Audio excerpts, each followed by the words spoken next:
Going on, everybody? Welcome to the Check Swing Podcast with myself, and of course, my man Coach Santa, who's down in Baltimore, having big fun. the wretched. The wretched. Every time I hear that, now I think of that. Of course, obviously the Cosby Show episode, right? But I think of the how when they were doing the little AI puppets of different scenes and stuff. I think of that now. I don't know why. I think of that. I only think about that when they do the AI puppets of Sanford and Son. Because just seeing a baby with a full beard, white beard, and white hair is just absolutely hysterical to me. Yeah, that is funny. That is funny. But we're back. We are here on a Friday night. Crazy enough. Things were going on, so we couldn't do Wednesday night. Couldn't do last night because things was going on. So we said we're gonna do Friday night. We're gonna hit them on a Friday. And see what it's hitting for. We're gonna have some fun with y'all. Hit us up, of course, on the text line with 484-606-0661. I think I said it wrong. Let me try it one more time. Hit us on the text line. It's our 24-hour text line, so you can hit the text line at any time. 484-606-6061. All right. Once again, that's 484-606-6061. You can leave your thoughts on the chat line. You can leave your thoughts in the chat, in a regular chat. Let me start that over. You can leave your thoughts in the text line, and you can leave your thoughts in the regular chat. And of course, we'll read them on air, and we'll give you our thoughts. But with that being said, we're about to get into the show. But before I do that, I gotta ask my folks how they been. So Miguel, Yep. how you been? Cold. Yeah. Old now. How did you make out in the great cellular outage the other day? Were you affected at all? Not at all, because I believe the two companies that were involved, I don't have their service anymore. Okay. I was. So how did that impact you? I couldn't really do anything on my phone. I mean, it wasn't a brick, but it was I couldn't get service. Wi-Fi. I could do things on Wi-Fi. Mm-hmm. I couldn't make a phone call, and I'm pretty sure my text messages. I know my text messages didn't get out. But once I got home, crazy enough, when I got home and got within my home Wi-Fi signal, I started getting all my notifications. A whole bunch of text notifications just coming in, boom, boom, boom, boom, boom. But I still couldn't call. I still couldn't make a phone call. That's crazy. So yeah, it was rough. It was rough. Well, I shouldn't say it was rough. It wasn't really that bad. Just couldn't make a phone call. But since you were not affected, I think one of my last text messages probably went out to you about doing the show. Yeah, I was like, I was thinking about this is kind of late, bro. things got bad around 12 o'clock. Oh wait a minute, hold on. Never mind. I talked to you. It doesn't matter. We got a show to do. Okay. So we had a show planned for Wednesday, and of course, Wednesday, some things went down. We were all set. We were all ready to talk to you about it. But then, as the week went on, some more things went down.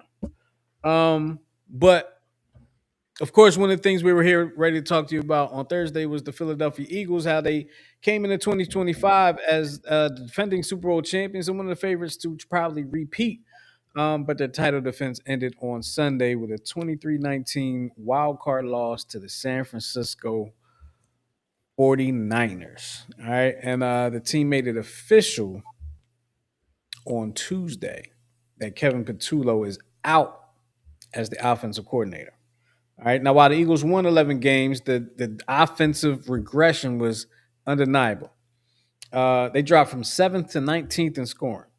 And Jalen Hurts' efficiency hit a career low of 6.2 yards per attempt. Now, Nick Sirianni looks for his fifth offensive coordinator in 6 years. The question is, just isn't just about play calling. All right, I don't think it's just the play calling. I think it's deeper than that. Um, but is this revolving door at offensive coordinator? Um, is it healthy for the progression of the offense and the progression of Jalen Hurts? Um, let's talk about it. We got a lot to talk about. First of all, Sunday the game it was disappointing to see. You know what, Miguel? Let me stop lying. I'm not lying about it being disappointing. Let me take a sip. What I'm lying about is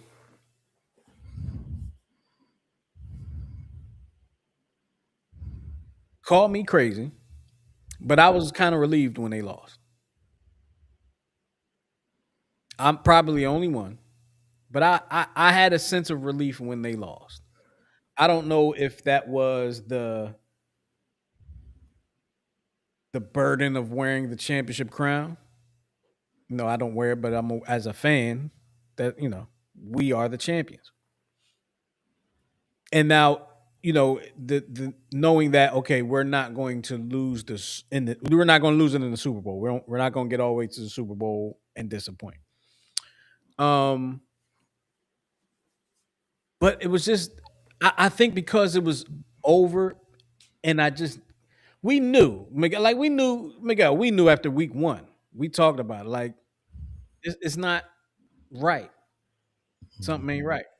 Um, and I guess for me, it was kind of more like all right, finally, we could put this to rest and really try to figure this out because it was inevitable in my eyes. It was inevitable. Um, I, Miguel, I want you to respond to that because am I crazy? Like, am I crazy for feeling that way, thinking that way? No, I wouldn't say you. I wouldn't say that at all. I think the feelings after week one were definitely different than the feelings after the end of the season. After week one, you think, okay, yeah, Super Bowl hangover. We started off like this last year, we're not very consistent. Da da da da da. It started becoming an issue more so like week 10. Then when we lost to the Bears, it was like, okay, now we got a serious problem. Um, beating the Raiders didn't really mean anything, as we now see. Um,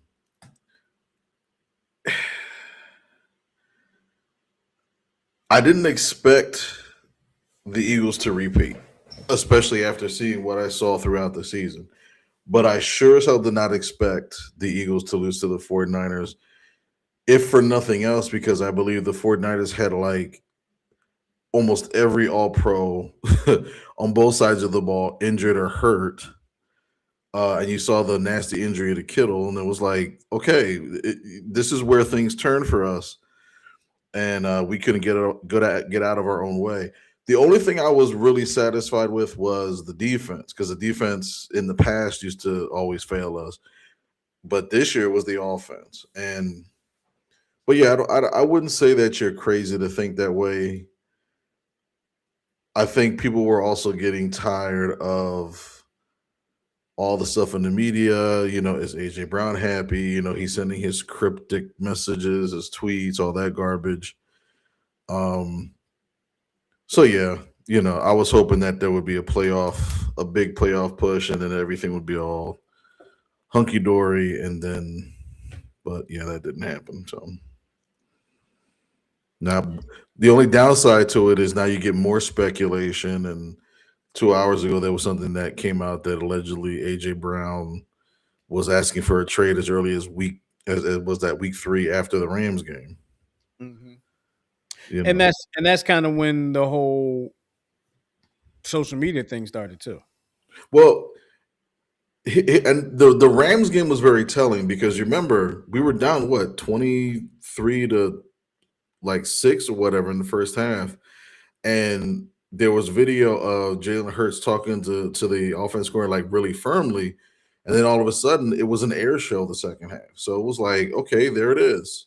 That's the Eagles that we know and love. And now we're 3-0. Now we can get this thing going, and it just never took off. So Never did.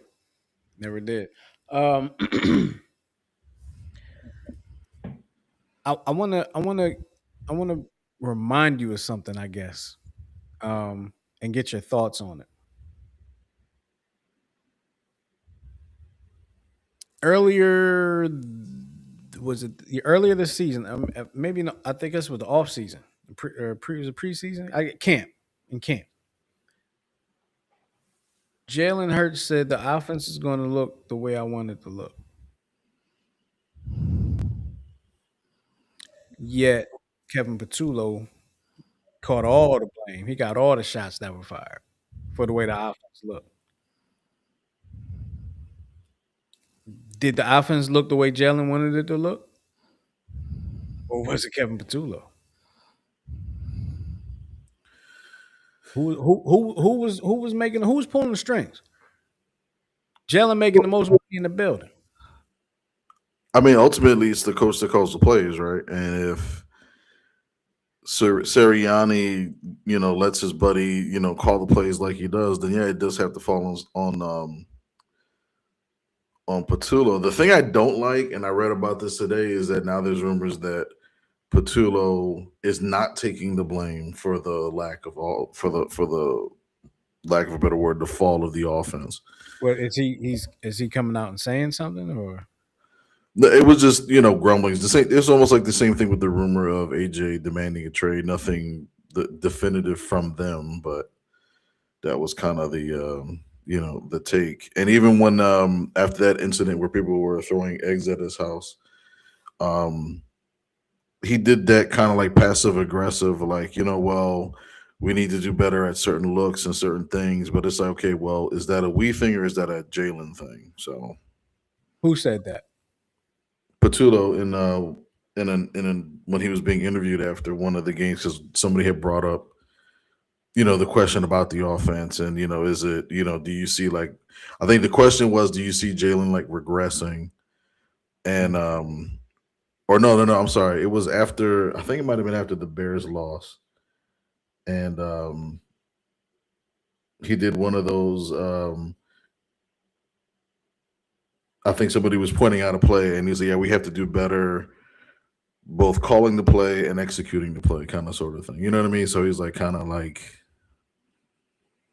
sort of taking blame for calling the play, but also sort of playing, passing it off to Hurts for Yeah, not executing the play. So it's like, you know, gotcha. Um,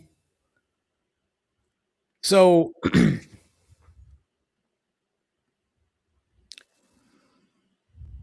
over the weekend, right? There were three great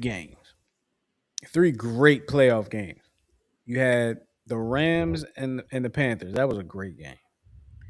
You had Jaguars and the Bills.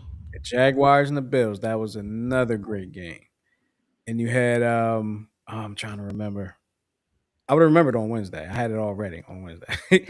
um, oh, what was that third game on? Was it Well, it was Pittsburgh.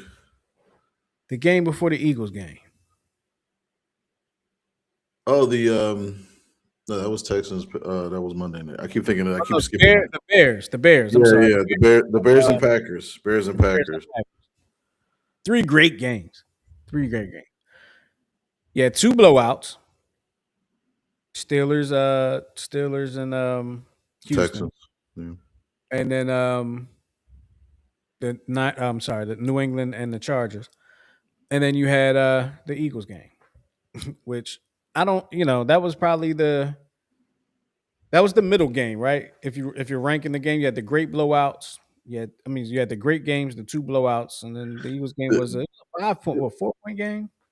Yeah, it was, the Eagles game was like a slow death. Yeah, for us, You know? yeah, sure, Yeah. for sure. Um, It but was a hospice game. as a fan, do you want the Eagles to look and turn? We're on our fifth. See, this is one thing that we did. I guess we didn't know coming up as as a team that didn't win the Super Bowl. You go to the Super Bowl, you win the Super Bowl, your coaching staff is going to get plucked. Mm. All right, we're about to be on our fifth offensive coordinator for Jalen Hurts. This, just for the Eagles. As a fan, do you want them to look outside the organization to find, bring somebody in here who runs offenses, great offensive coordinator that may end up becoming a head coach somewhere the following season? Or I you mean, when want you look at internally somebody that already knows what's going on? Mind you, they just did that. right, Or like, or God forbid, should Nick Sirianni just start running the offense? I personally think Nick Sirianni should be fired. Um, but I'll get to that in a second. So when we look at let's look at the offensive coordinators since 2017. The first Super Bowl he won was who? Frank Reich, outside of the organization. Then after he left, I don't even remember who it was after that, but I believe it was an internal person. Um, then when we won our second Super Bowl, it was Kellen Moore. And I can't. And so let me even go back further than that. So when we went to the Super Bowl, right after we won, we had what Against Steichen or whatever. We had Steichen, who was outside of the organization, and then we went inside, and that was a huge disaster. So oh every yeah, time Brian, what was his name? Johnson, Brian Johnson. so Yeah. every time we have gone inside the organization, it hasn't really gone well. Um, I think you have to look for people now that may have been head coaches and it didn't work out, but are great coordinators. It's like there was remember the defensive coordinator Bum Phillips. I think he always had a great defense wherever he went. Started out with the Eagles. I think then he went to the Oilers, Cowboys, and like all these other teams. But he was also head coach and he was terrible. But he was a great coordinator. So it's like that's what you got to find now. But I don't know that you go internal. I think there's enough external candidates that would work. Um, I like the McDonald to do. Is his name McDonald? Mike McDonald. I keep thinking of the white dude that sounds black that sings all the black songs. He gets the white beard and You um talking about down in Miami? yeah, the Miami dude. Daniel? McDaniel. Thank you. I always call him McDonald, but he dresses like a Best Buy, you know, Yo, brainchild. there's something weird about him to me. I don't know what it is.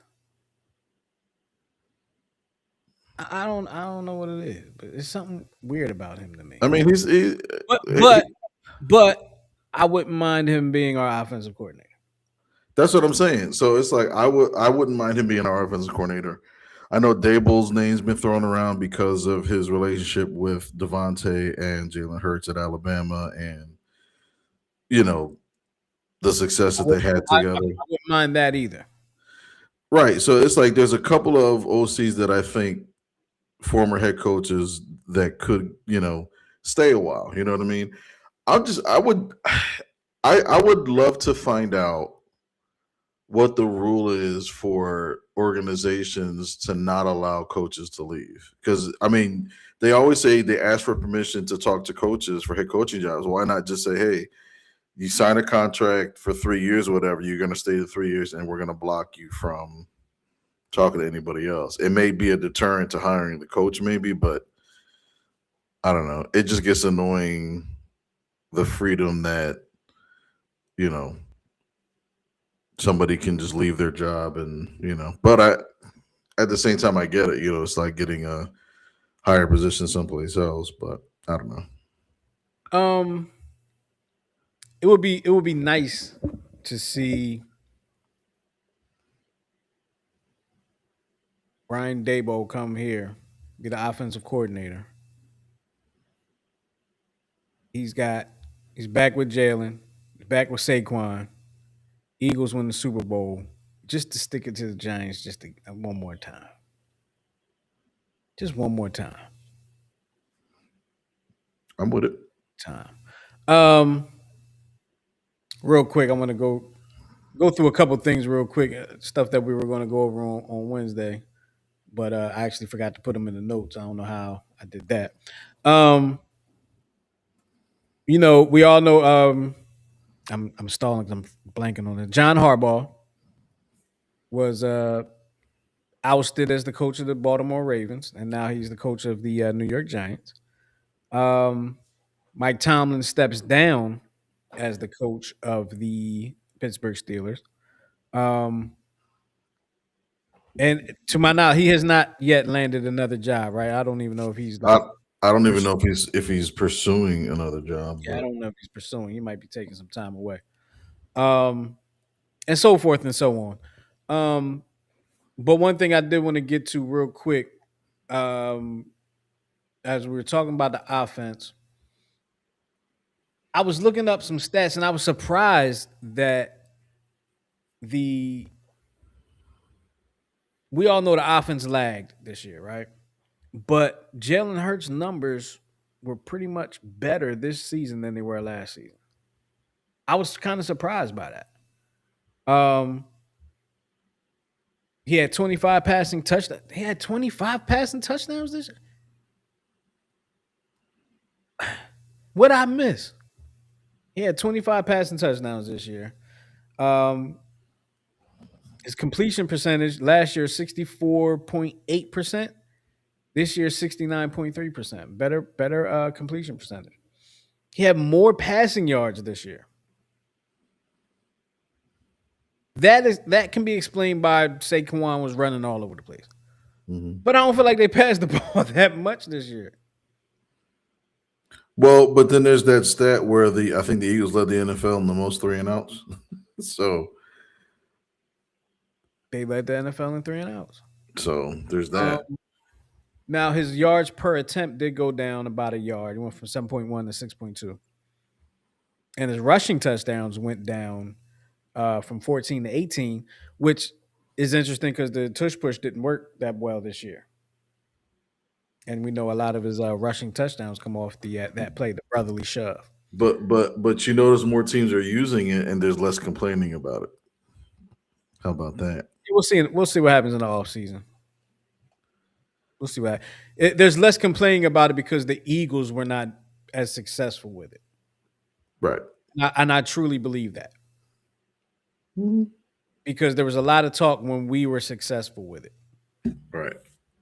A lot of talk when we were successful with it. Hit us on the chat line. Hit us on the text line 484-606-6061. Or of course you can put your thoughts in the chat. And Miguel, your brother said Philly stink. Oh, way to stay in order.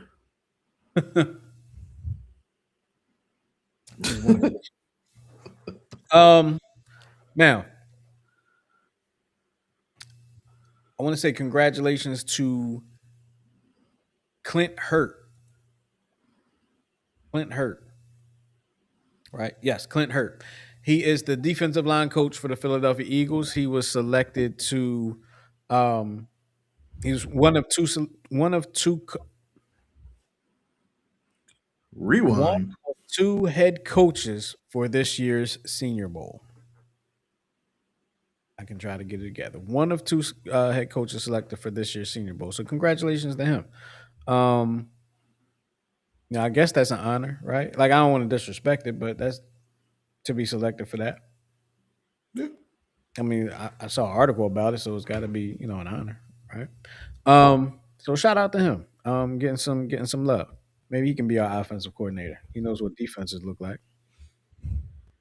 Um, did you want to talk about the Eagles free agents? No, They got a no, lot. I'm joking. Yeah, I mean, we can So talk about the most. yeah, Let I'm me just kind of see. like I'm just looking right. I'm looking at So there's 18 free agents that the Eagles have, and only one of them is restricted, and he's a nobody. Ben Van Summeren. I mean, not a What nobody, but it's I'm just trying. Oh, I'm trying to think. Oh, he was the full. He was the fullback. Remember, we are going to have the fullback this year, but he right. got hurt. Yeah. We're going to bring the fullback position back to our offense. Yeah. Okay. But I mean, the most notable names. I mean, the top three on here: Dallas Goddard, um, Reed Blankenship, Jalen Phillips. Now, here's the thing: I see a good replacement for Dallas Goddard, who's a little bit younger, about the same size, um, and he pretty much is out with the Ravens. Isaiah Likely. You said Um, he's as good as Dallas got it. from what I've seen, but the issue is that they have another tight end that they put their money into because they run a lot of two tight end sets Yeah. and Andrews, so that's their main tight end. He was the one that dropped the ball in the Mhm. playoff game. I actually I went to a few years back. I went to a Phillies, an Eagles preseason game against the Ravens, and I sat behind his parents. Did you really? Yeah. How did you treat them? Oh, everything was cool. Shit, we was getting our butts kicked, so Uh, everything was cool. yeah, but I like Isaiah Likely because again he's a few years younger. He's a little faster than Goddard, so I think he would be a viable replacement. But Goddard earned another contract, in my mm, opinion, this year. He earned another contract. I mean, whether it's with us or not, he's earned another contract. yeah, And I don't know if he's going to be getting paid less than what he got paid this year. He had a really good year with us this year. I feel like. yeah. Um, Reed Blankenship.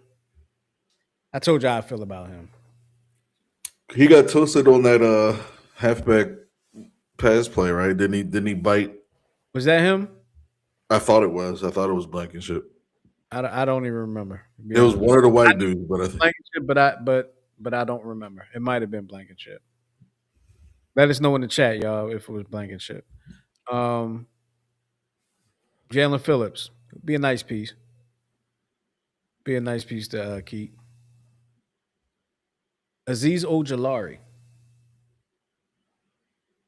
What you think? I don't know enough about him. Like you hear his name every once in a while. not enough to warrant keeping him. Jahan Dotson, I think, is gone. Brandon Graham re-retires. Josh Uche. You skipped the punter? Yeah, I'm skipping him. I mean, I don't. Yeah. Did you want to talk about him? No, go ahead. I'm not going to go through every name. At least I don't. I don't want to, but I might. You know me. Um, Fred Johnson. They let him walk last year and then traded to bring him back, and he actually played a significant role because Lane Johnson went down. I mean, he's not. He doesn't suck, but he's not Lane Johnson. He's But not not a Lane lot. Johnson. Nobody else. You know who is and might be available if I am correct. And I don't know why they let him walk in the first place. But I believe Makai Becton. Yeah, I believe he's a free agent. I never understood why they let him walk. He was one of the key cogs in the tush push. He was one of the key cogs in our passing offensive line. Mhm. Um, but he also has expressed frustration with issues in Los Angeles when he signed with the Chargers. Um, and I believe either they're cutting him or he's walking or whatever the case may be. But Bring you him know, back, Howie. yeah. Bring him back. Damn. Um, sorry. AJ Dillon, I was kind of happy they signed him. They did not utilize him really at all. Well, that was because of Bigsby. I keep calling him Bugsby. Bigsby. Yeah, but Bixby came. He didn't start the season with us. True. Like AJ Dillon had his opportunity. I don't know when went bad there, but something went bad. The Kobe Dean. I think you gotta re-sign him I because think you even gotta sign him too. But what kind of money? At what price? Because he, you know he, he, he's here's gotten the hurt like almost every year he's played. here was the change that I think the Phillies as an organ at the Phillies, the Eagles as an organization made. Remember with the Andy Reid Eagles, right? They put all the money into the interior line and the defensive backs, but they never cared. They never gave a damn about the linebackers, right? Once we started focusing on linebackers or good linebacker play, then all of a sudden now we're in Super Bowls competing. You know what I mean? Nakobe Dean is just he's that dog that you want at that position. Yeah, And you can flip him to end, and you can utilize him in different fronts. I think you got to keep him. I think you do too. I have a feeling they're going to let him walk. I got a feeling they're going to let him walk, and I hope he doesn't go to the Cowboys. You know, he reminds me a lot of what was his name? He played for the Eagles. He was a linebacker, but he would get hurt a lot, and they let the Eagles let him walk too. I think it was Jordan. Was it something Jordan or Jordan something? Oh man, Oh, you know who I'm talking about. I don't exactly. At first I thought it was Kendricks, but No, was it before? I think it was before Kendricks, or it might have been there at the same time. But whatever the case may, kind of reminds me of that. Like he was really good, athletic, agile, but he got hurt a lot, and that's right. and that's the reason that the Eagles let him go. And I feel like they might they could do the same thing with Nakobe Dean. He's only 25 years old.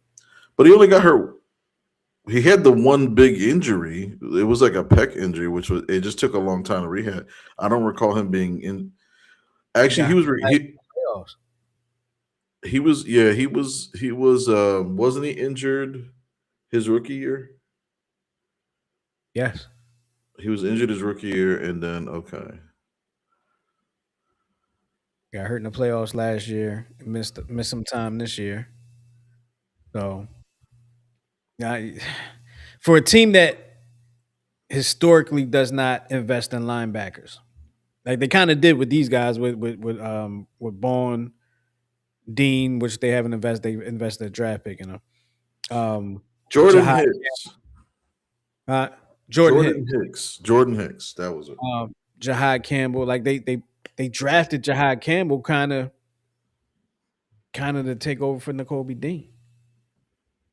You know what I mean? Mhm. Like, and then they probably didn't expect Bond to be what Bond became when he came to the Eagles, but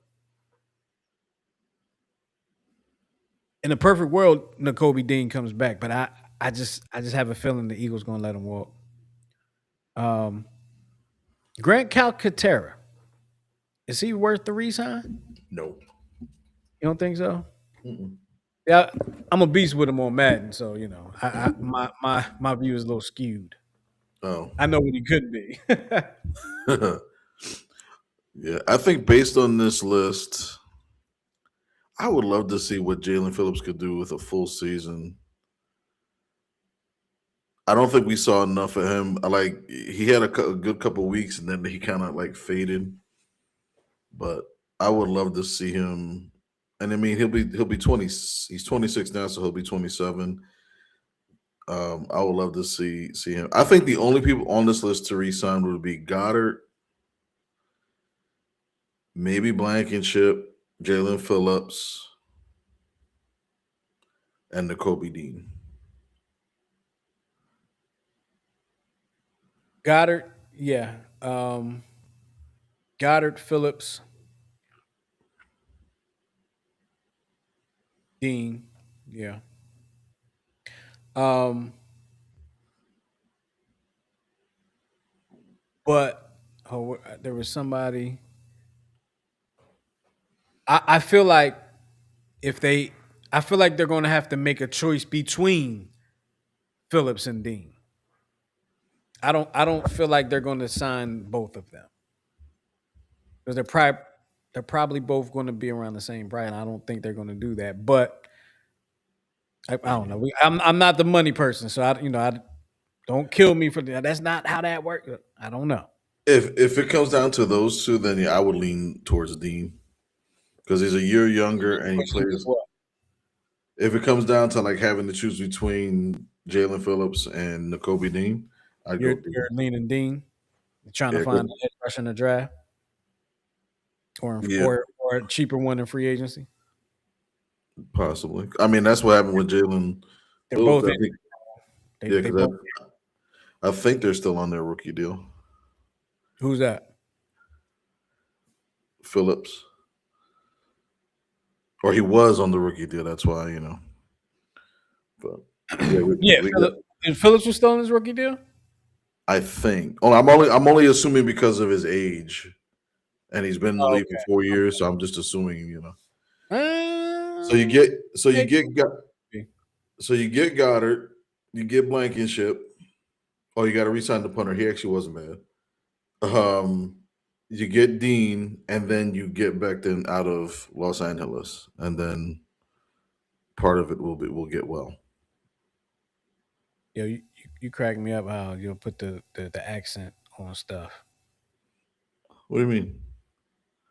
Say Los Angeles again. Oh,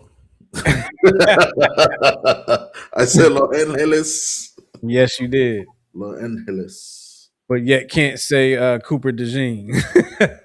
Cooper the June. Hey, if I heard if what's the name can say the Gene the June in the Super Bowl, then we all can say it. Who said that? Um, the announcer, the Eagles announcer.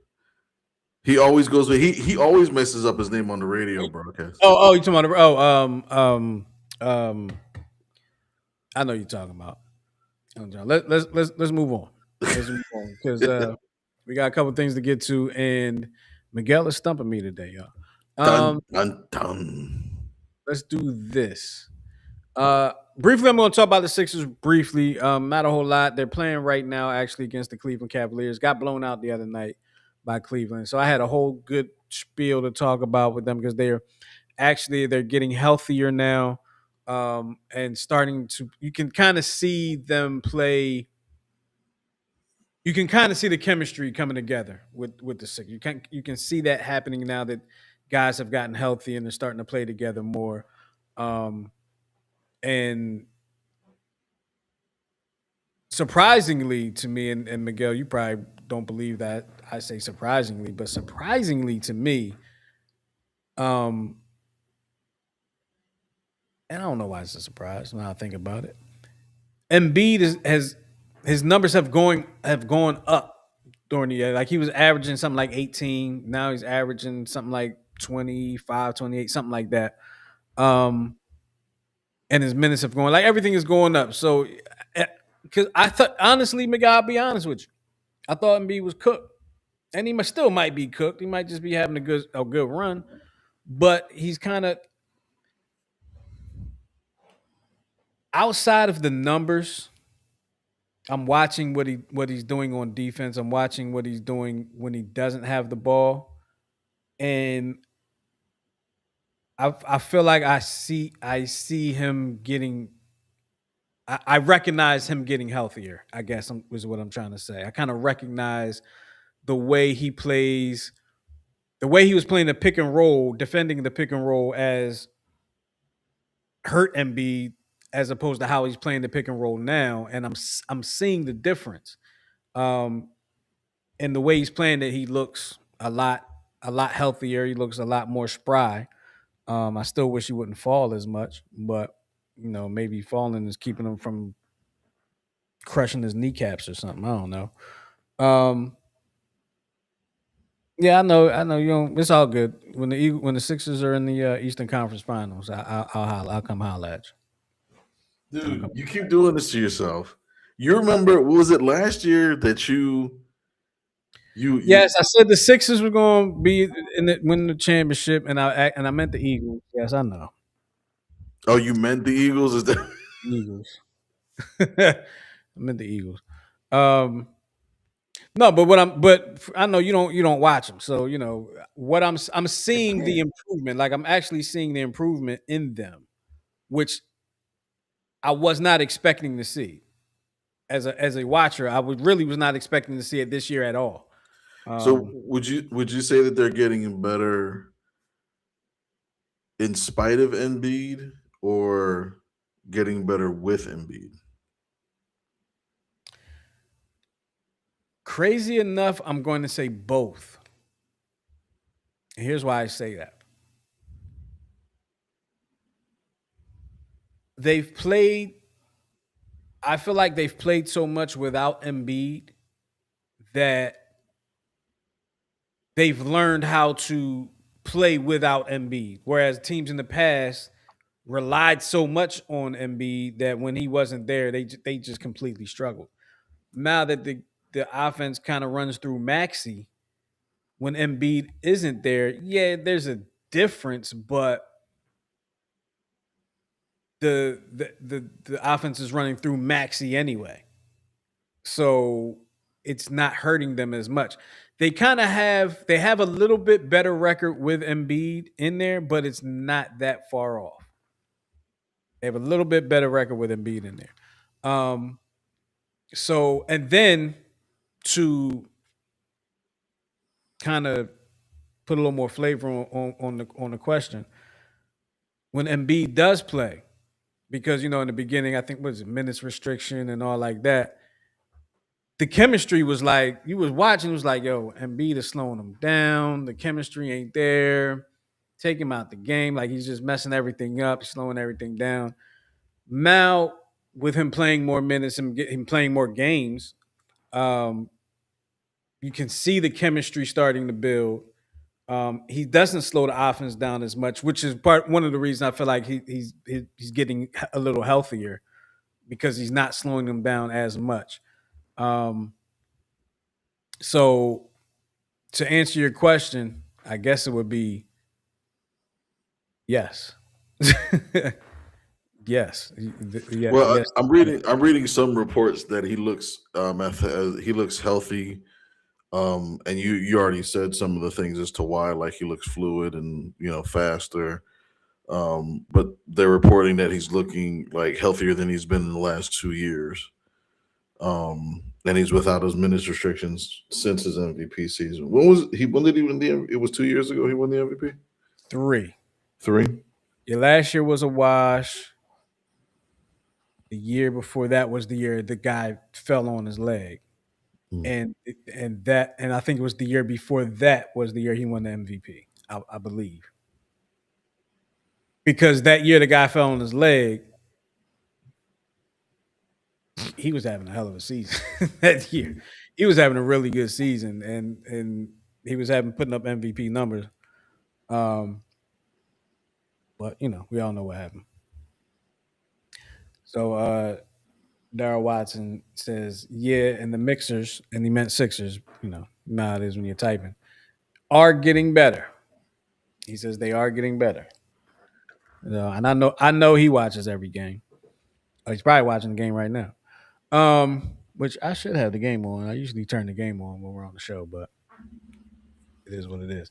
Um, a nice thing happened the other night. The I was calling the Eagles the Phillies. Now I'm calling the Sixers the Eagles. Aren't you glad you don't have a bunch of children? What? Shoot, when you Damn put big it! Get over. a bunch of children. Damn it! Get over here! Jesus Christ! Um, on Monday night, Eagle. Damn, I did it again. On Monday Again? night, Sixers played in Toronto, and Kyle Lowry got a standing ovation because it was significant because of course he won a championship in Toronto. He played in Toronto for a long time. Um, it's probably the last time, or it's probably the last time he'll be playing a regular season game in Toronto. Because saying he's probably done playing after this year. And Daryl said yes, he is. he's watching the game. Um, so they gave him a nice standing ovation. So that was nice. And that was cool. It was cool to see the hometown kid get that, um, get that love while he was on the hometown team. You don't really get to see that too often. Yeah, Uh, so shout out to them. Now, yeah, sir. it's your time to shine. Phillies. Some Mm, things have been happening. mm. Talk to me about them, man. Talk to me because on Wednesday it was a whole like Wednesday was like okay, yeah, and then today is like, damn, for real, okay. Well, go ahead. Well, I think Phillies fans have a new player to hate in Bo Bichette. So Phillies tried to go after a big name in free agency. The player's name is Bo Bichette, who was, he was on Toronto. He was drafted by the Blue Jays, played with the Blue Jays. He was in the World Series last year, although he was injured. Um, Phillies allegedly went after him. There was a Zoom call that went very well. Reports were that Bo was really intrigued, and the Phillies had signed Don Mattingly, who was the bench coach in Toronto. Now he's with the Phillies, which I think is a really good hire, and probably the replacement to Topper if he doesn't pan out. Just saying. Um, so there were kind of things that looked like it was a perfect dream. Everything lines up, and then at about I don't know 2 this afternoon, it was reported that the Mets had him. The Mets had him signed, and at first it was those dummy sites, Phillies I updates, and fans, and then all of a sudden you're hearing from the other ESPN, CBS Sports, they're all reporting that Bo Bichette signed, surprisingly, only a 3-year deal. Where rumors are that the Phillies offered him 7 years at 200 million, but I believe he was seeking 300. So although I'm seeing a lot of players do this now rather than signing the long-term deal, the 10, 15, 20-year contract, they will either sign a 10-year contract with a whole bunch of opt-outs, meaning like after 2 or 3 years, they can opt out of their contract if they meet certain criteria or meet certain milestones. They can literally become a free agent within the 10 years. Um, but he goes to the Mets after the Mets failed to get Kyle Tucker, who went to the Los Angeles Dodgers. Um, but the Mets were rumored to they were upwards of I think 50 million a year for Kyle Tucker. Um, and I think it was like somewhat along. I think it was the same amount of years, but just a little bit more money. But I believe Bichette is signing for 3 years at 126 million, which comes to what, like 40 some plus million a year. Yeah. So I mean, when I look at the signing, I think it's an overpay, to be quite honest with you, because he's not even the best defensive shortstop out. As a matter of fact, he's gonna be playing third base for the Mets because the Mets signed, I think, Jorge Polanco, who's a second baseman. He'll be playing first base, and then they sign Mark Semien, who's a second baseman. He's staying there, and I think Brett Batty, who was an infielder, who's now going to be an outfielder. So it's like they're just Keeping Lindor at short. and keeping Lindor short, right? So, but it was frustrating because now there was a rumor that the phone call, all of this never even took place, and that his agent pushed the story that Bo called the Phillies, but the Phillies did not confirm that they got a phone call from Bo, but that they were, there's just so much like speculation that anything took place, but it looks like his agent, and I don't know who his agent is, spilled all these rumors about the possible joining to up the price, which is a common agent tactic, unfortunately. Yeah, I kind of in the beginning felt like the Phillies name was put in there. I kind of felt like he was using the Phillies to push the price. I mean, it makes sense, but at the same time, it's like if you had a deal in place, because the reports are that they agreed verbally to the deal, 7 years, 200 million, whatever, and then the Mets come in 200 million and do over 7 years. yeah, 200 million over 7 years. But there's no telling if there was an opt out or whatever. But it looks like he is. I want to say gambling on himself because I mean for the short term, because I think he's like 29, 28, 29. I think his first chance at free agency. So it was kind of funny that he didn't go after the big bucks, so to What, speak. what did he get from the Mets? It was 3 years, 126. And the Phillies supposedly offered him 7 years, 200. Right, but he was looking for a $300 million contract. That's what he was looking for. So really, he's getting paid more. Right, there's no right. He's getting paid more for 3 years. Right. So Like he's just taking off the extra years and not even bothering with an opt out. He's just going to play the 3 years, see what he can get in free agency after the 3 years, and then maybe have his last big contract after that. I used to be scared to say his dad's name in front of my dad or mom or something because Dante? I didn't know how to say his name when I had his baseball card. It's Dante Bichette. You mean the last name? Yeah, the last name. Yeah, You said his first name. I'm sorry. Go ahead. I said his name. I said his Oh, name. I got you. I got you. Got you. Got you. But I meant his last name. I was scared to say his dad's last name. Um, because I had the baseball card. You know what it looks like on a baseball card, and if you're a kid and don't know how to spell the bad word, you don't know that that's not how you spell the word. There's a T missing. My mom smacked the piss out of me because I was trying to say the word. You remember in Michael Jackson's "Beat It"? Show me how funky. Mm-hmm. I didn't say it right, so she smacked the piss out of me. Instead, I can't say songs that use cuss words. I'm like, but Michael Jackson knows a cut. Yeah, it was. Yeah, Mm. sorry, I was triggered. I apologize. I see. I see. Um, when he goes to the Mets, I mean, why? So obviously not a Mets fan. I'm not a Yankees fan. Mhm. But why would anybody ever choose to go to the Mets? They got money. They're paying. Why wouldn't you? Why would you choose to play there? It's the same reason why Rangers.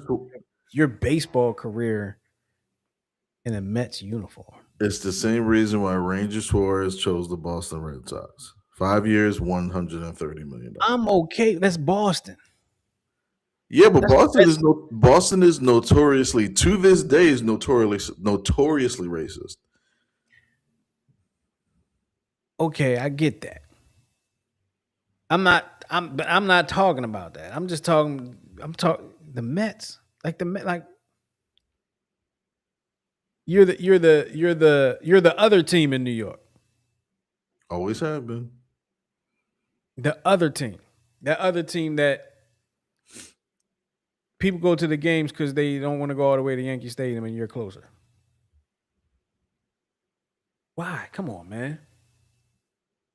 Shout out to all the stinky Mets fans out there. I'm not all broke up about it though, because again, like I was ready. I know. I was ready. Defensively, I think he would have played second base for us, just from that standpoint, and then they would have traded Stott or moved him to third. I think he would have played third base for us, and they would have moved Bohm. They might even move Bohm to first and put Bryce back out in the outfield. Which Bryce already said he's already okay with going back to the outfield, which Bryce says a lot of things. he does. Says a lot of things. Anyway, um, so since I'm about to call him Dante, since Bo Bichette signed with the Mets, then it became blindingly instantaneous. obvious Right. that the next shoe to fall was going to be JT Realmuto coming back. Talk to us about that, Miguel. So you have an older JT Realmuto, which he hasn't shown signs, at least defensively, that he's deteriorating badly. But I mean, he's up there in age. He's what, 33, 34. So he'll be 36, 37 at the end of the contract. They got to start looking for his replacement. They just got to at this point. I I would have preferred probably a 2 year deal, but I guess the extra year, you're giving him, it's history, whatever. Next year's Um, farewell tour. right. It should be, and one of the things I was hearing today is like the way the Phillies are built. The Phillies are pretty much built on free agents, right? So we don't have.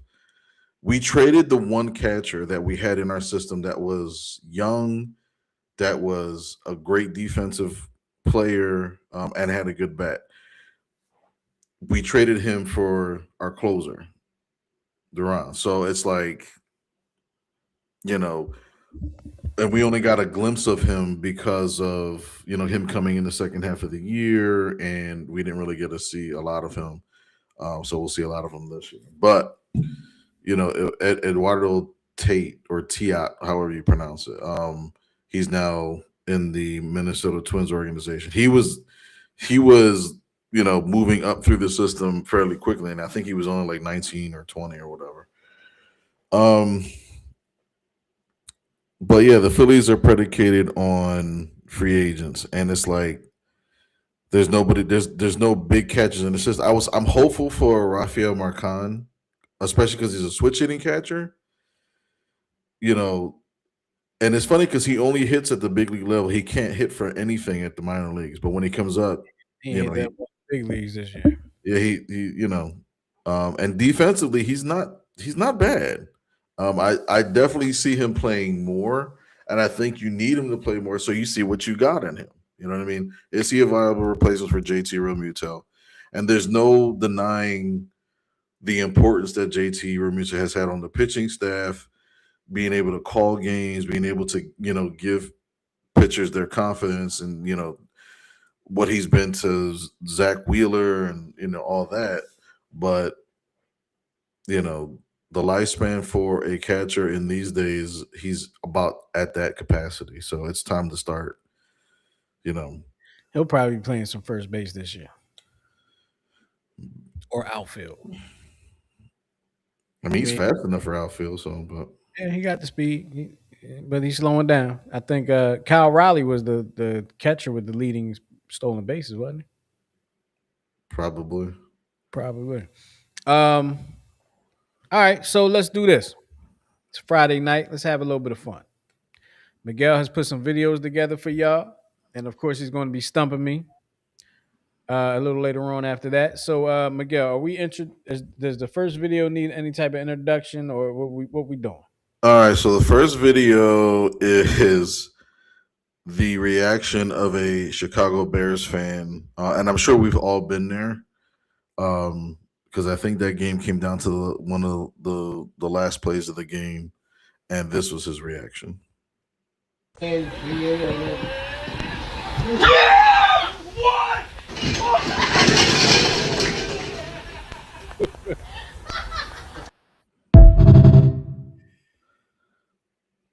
Yes, I love it. I love it. I love everybody's loud reaction in the background. Oh, he kicked down all the Stanley Cups. I'm telling you. Wait a minute. Hold on. Can we? Never mind. Let's go to the next video. Okay. So this next one is it's a basketball play where a certain player is using a certain part of his body to help get the score. Yeah, I saw this one. Here we go.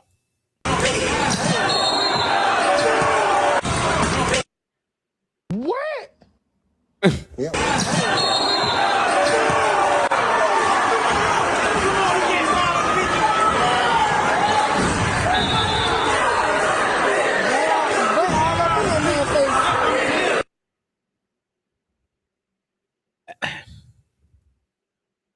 it's hard. That's a tough one on me, and because I'm wondering like, was the guy already standing there, or did he come over to try I'm talking about the defender to make a play? Like, it was weird that he just stuck his butt out there like that, though. That was Yeah. that was different. Was that the last one?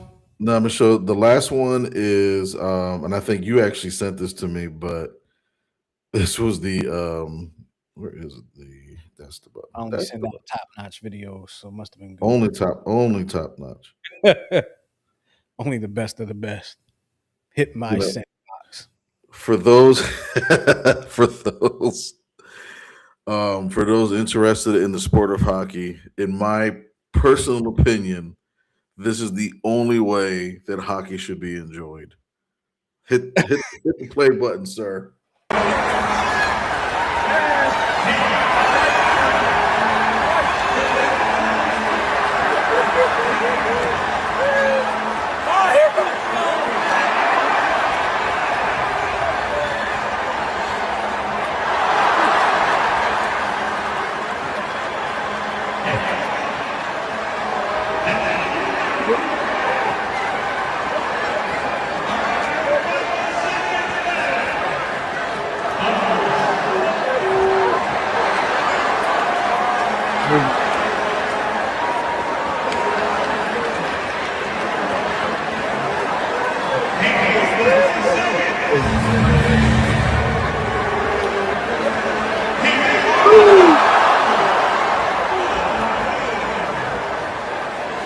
And then skated off. He came through with the hit and then skated off. He was looking for people to kill. I love it. It's the only way to watch hockey. That's I'm the sorry. goalie I want on my team. The other goalie Yeah. was just standing there. I know he kept dropping his stick and picking it up. I'm like, yeah, he don't want to fight. Excuse me. I'm wondering, like, was that? I'm wondering if that was like staged. You I'm think that pretty was sure. because nobody tried to stop it?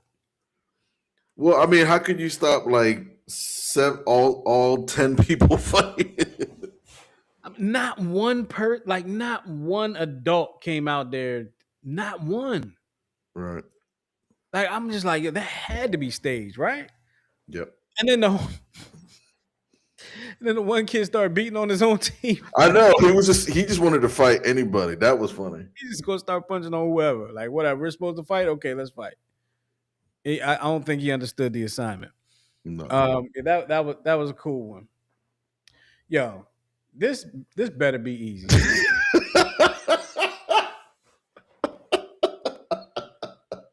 Yo, this better be easy.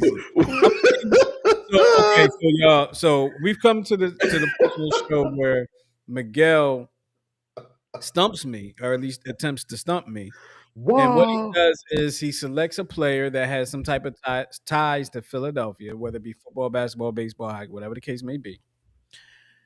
He lists a bunch of accolades that let me he lists accolades if they have any that the player will have, and he also lists whatever jersey numbers this player wore throughout their career. So let's see what he chose to stump me with today.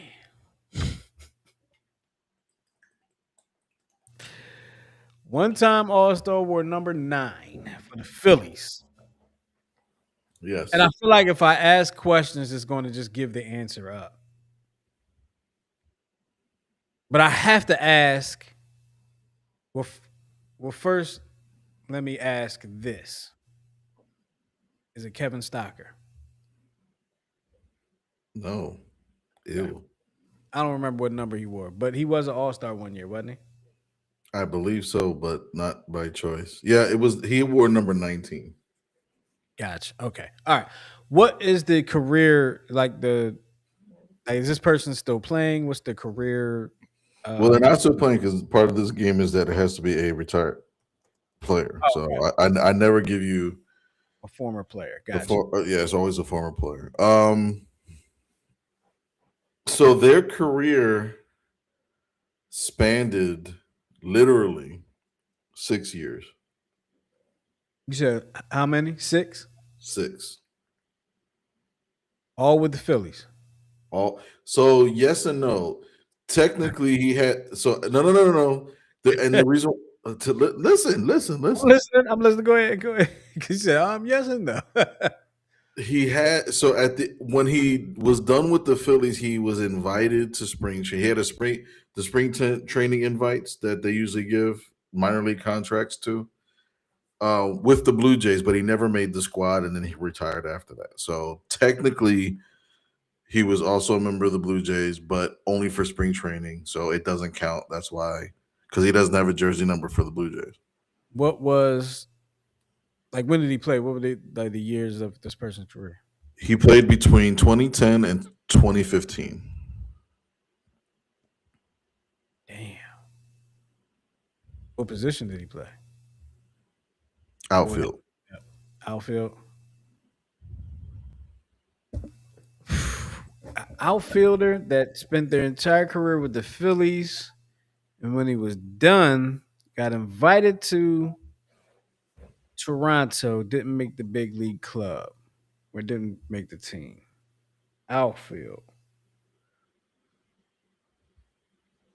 Spent 6 years in the league with the Phillies and made the All Star team. Wow. Wow. Damn, I can't. You said 2010 to 2015? Yep. And they were no, they weren't trash. They wasn't trash. They were trash in 2014 and 15, right? Or 20 Probably 13, 14, 15. Yeah. okay, who were outfielders then? So you had Hunter Pence was in there somewhere. He didn't spend his whole career with the Phillies.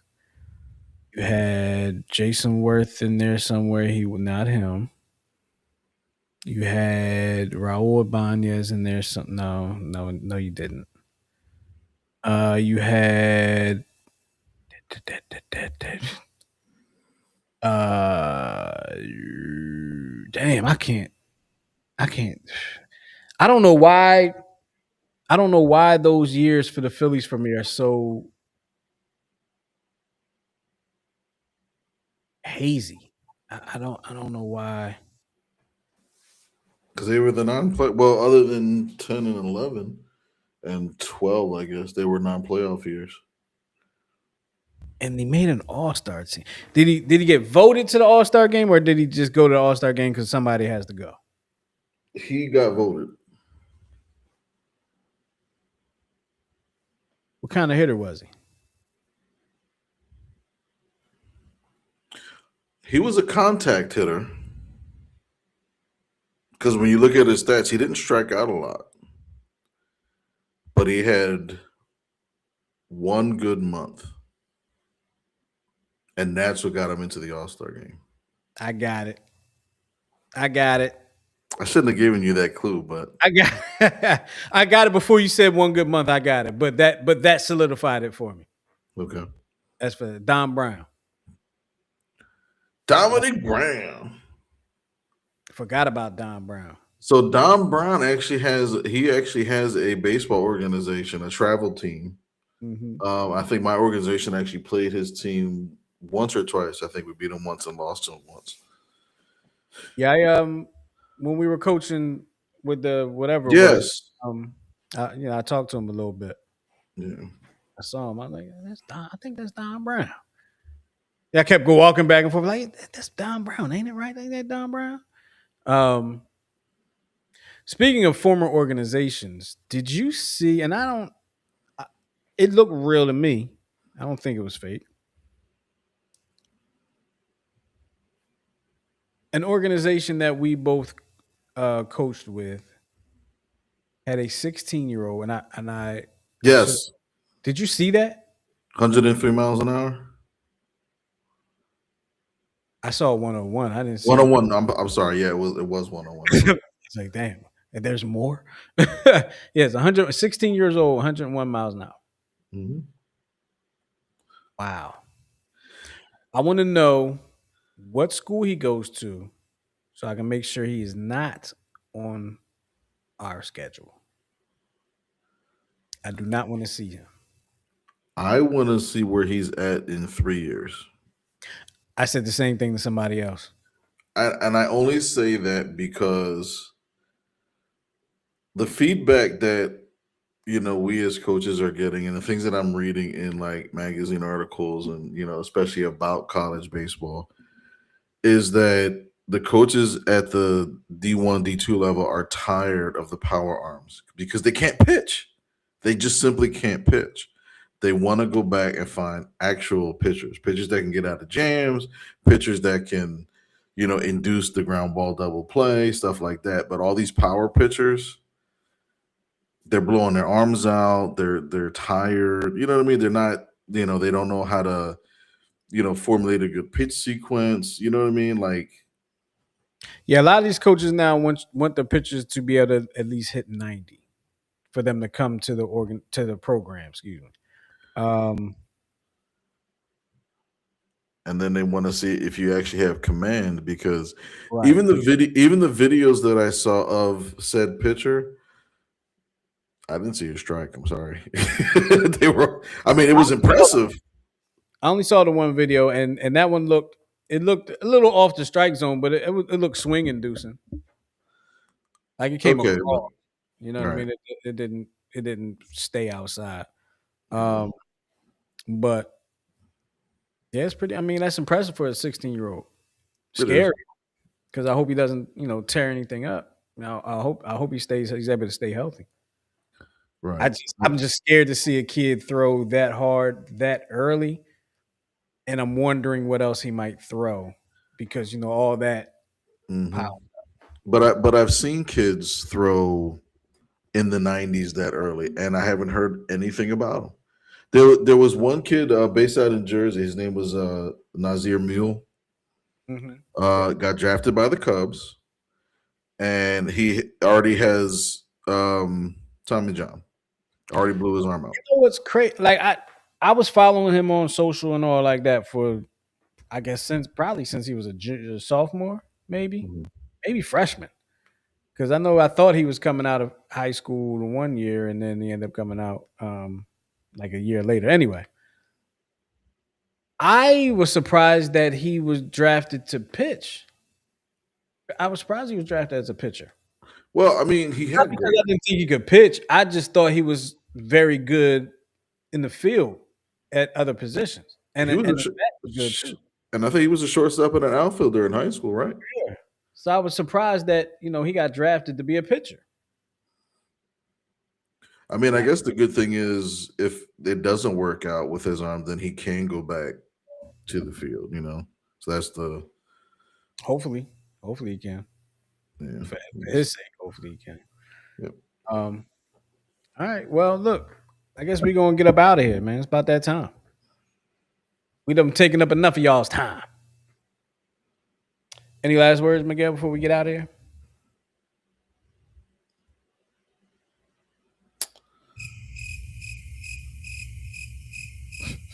Well done, sir.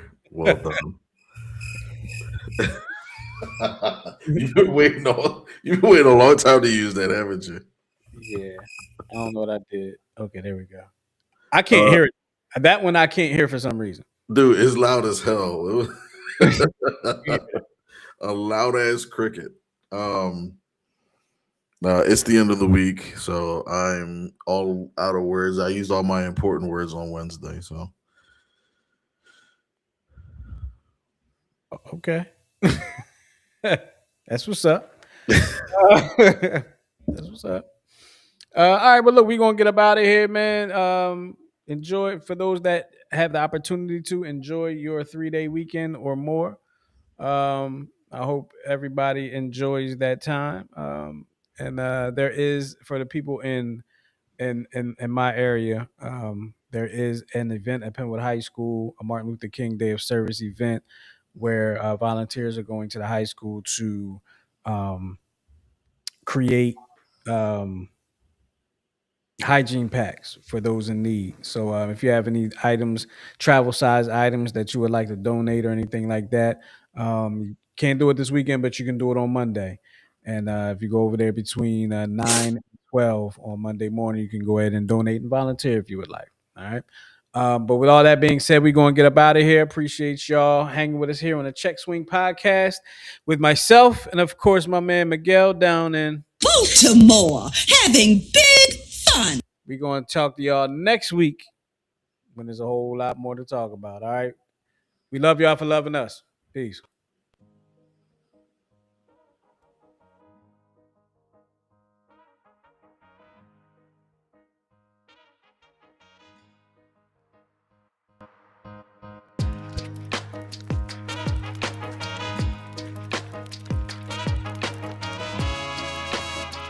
Until